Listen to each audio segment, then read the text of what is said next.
Alright, তো আমাদের প্রথম কোশ্চেনটা ছিল ডলার ইন্টারেস্ট সেন্সিটিভ গ্যাপটা কি।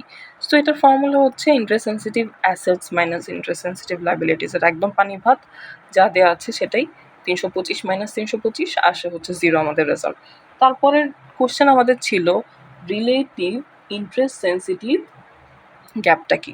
সো রিলেটিভ ইন্টারেস্ট সেন্সিটিভ গ্যাপের ফর্মুলা হচ্ছে আইএস গ্যাপ বা interest sensitive gap by total assets, যেটা দেওয়া ছিল।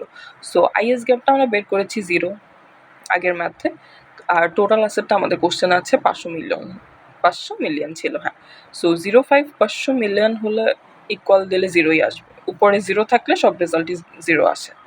অলরাইট, সো তারপর কোশ্চেনটা ছিল interest sensitive ratio. So interest sensitive রেশিওর ফর্মুলা হচ্ছে interest sensitive assets by interest sensitive liability. So এটা হচ্ছে অ্যাসেটটা হচ্ছে 325, এটা যদি ধরেন 600 হতো তাহলে এটা 600 বসাতাম, এটা 325 আছে জন্য 325ই বসাবো, বাই লাইবিলিটিটা বসাবো ইন্টারেস্ট সেন্সিটিভ লাইবিলিটি, এটাও হচ্ছে 325। সো এটা হচ্ছে 1। এখন আমাদের লাস্টে কিন্তু এটাই জানতে চেয়েছে, ইন্টারেস্ট সেন্সিটিভ রেশিওর যে ভ্যালুটা আসলো সেটার উপর ছোট্ট এক্সপ্লেনেশনে কিন্তু চেয়েছে। দেখেন এখানে যে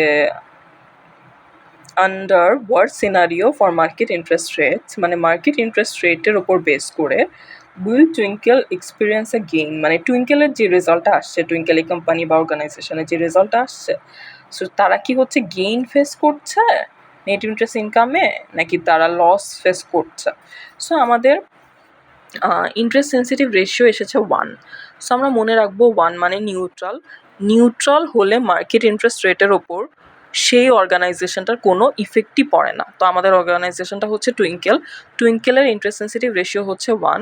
সো এটা যেহেতু নিউট্রাল, এই জন্য এটার মার্কেট ইন্টারেস্ট রেটের ওপর কোনো ইফেক্টই পড়বে না।